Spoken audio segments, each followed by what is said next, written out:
Hey everyone, this is Spoonie, and I'm here doing the second part of my dollar store comic book haul.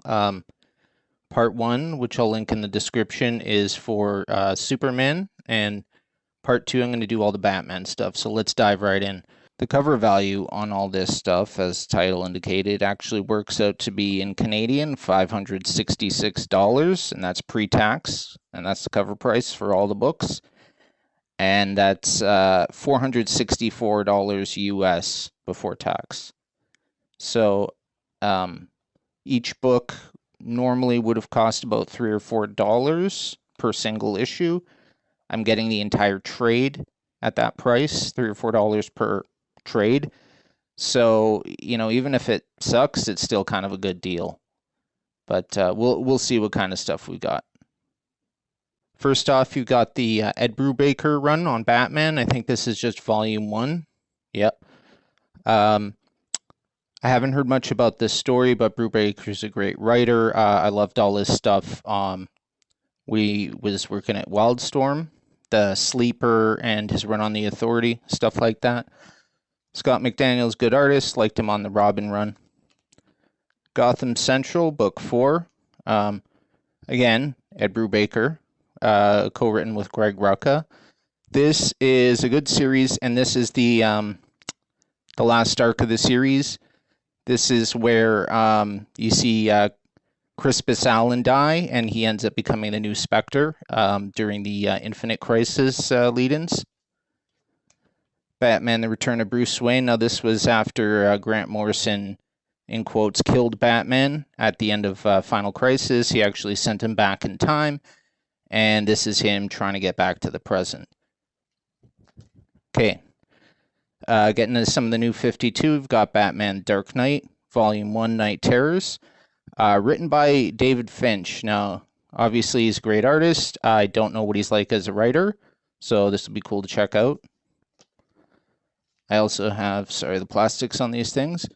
Dark Knight Volume 4, Clay by Greg Hurwitz. EVS. Greg Hurwitz, I actually like his novel work, and he did some Punisher Max for Marvel and some other Punisher one-shots. He's a cool writer. I think he could do good with Batman, and especially like a Clayface story. Okay, next is the core Batman series from New 52. This is Volume 3, Death of the Family. This is...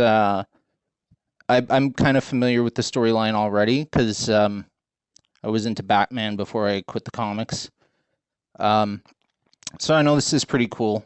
Right after I picked this up, though, the store that I got it from got in the hardcover volumes of this, so that's a little annoying, but the content's the same, so that's all that matters. Then we get to DC Comics Year Zero. I don't know much about this. I know it spins out from the world of Batman. I think this is just covering other characters during that 0-year time period, but we shall see. Joker Endgame. This is sort of the Joker counterpart to the Batman Endgame by Scott Snyder and Greg Capullo. I don't really know how this would different from the Batman Endgame trade. Might have to pick that up at some point or look it up and at least see if I can find a difference. Batman Legends of the Dark Knight. This is Volume 2. What's it called? Oh, just called Volume 2. Jeff Parker, Christos Gage, both good writers. Familiar with their work at Marvel. Christos Gage is actually responsible for kind of setting the tone of the current version of Deadshot from the Suicide Squad. He created the whole backstory of this guy having a family and just trying to make money for his daughter. So, yeah, he's a great writer. Volume 3, Legends of the Dark Knight. Peter Milligan, good writer. Paul Jenkins. Yeah, so this will be cool.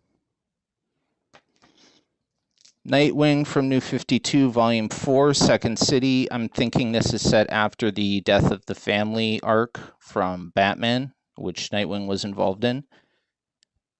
I haven't read any or known very little about the Nightwing from the New 52 era. I know he ends up becoming like a super spy or something at some point, but I've always liked Nightwing as a character, and we'll see where this goes.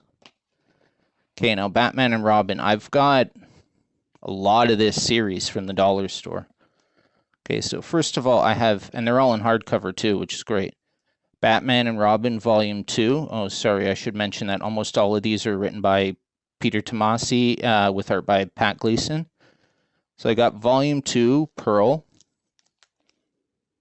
I've got Volume 4, Requiem for Damien. Got Volume 5, The Big Burn. Volume 6, The Hunt for Robin. And Volume 7, Robin Rises, something I showcased in one of my other dollar store comic hauls.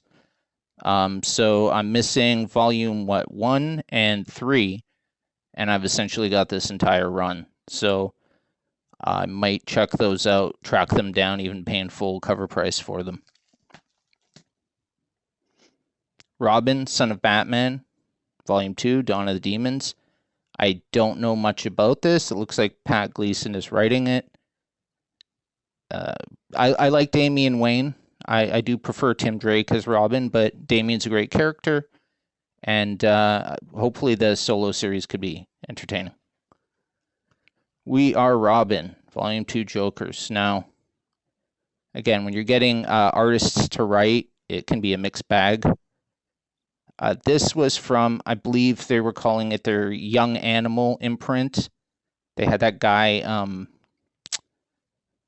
he did the Umbrella Academy and stuff like that. Okay, Batman Beyond. Now this is Volume 2, City of Yesterday. I originally was not interested in this until I found out this is sort of in continuity, spinning out of the events of DC New 52 Future's End. So, you know, it's cool that they officially brought Batman Beyond into the continuity, even though it is still kind of like a possible future. Next up, All-Star Batman. This is Volume 2 by Scott Snyder with the hosts of great artists like Jock Francavilla, who he worked with on his Detective Comics run before the New 52 reboot. Camo, I've mentioned before, big fan of his art. I don't know much about this. I think it's just sort of like classic Batman stories set in any era, but you know, I'll read it and I'll let you guys know. Now, this one I was really psyched to find, Batman, Ego, and Other Tales. It's, you know, written in art by Darwin Cook, who's a fantastic artist. So what does this have the Selena's Big Score? Yeah, so Catwoman, Selena's Big Score, stories from Batman Black and White, and Solo. Solo was a cool DC series. I think it only lasted about a year, or 12 issues published bi-monthly. And each one they got a different artist to kind of just do a full book of art. I think they got Paul Pope for one of them, Darwin Cook for one of them. I don't remember all the artists. You could probably look it up. Batman Deathblow, After the Fire. I love this crossover. I'm a huge Wildstorm fan, so anything with Wildstorm characters I like. This was actually originally published when Wildstorm was a separate imprint from DC. And it's a cool story because, at least in the Wildstorm continuity, Deathblow has been dead for a long time. There have been like clones and stuff coming out, but the original, Michael Cray, died a long time ago. So this is actually a crossover between these two characters, only, you know, one of them's dead. So it's about how his actions in the past affect kind of the present day. Azzarello and Bermeo as artists, you know, they're a great team. They did the Lex Luthor mini, they did the Joker mini. You know, this is going to be a great read. I've already read it, so I know that, but it's nice to be able to have like a collection of it as opposed to singles.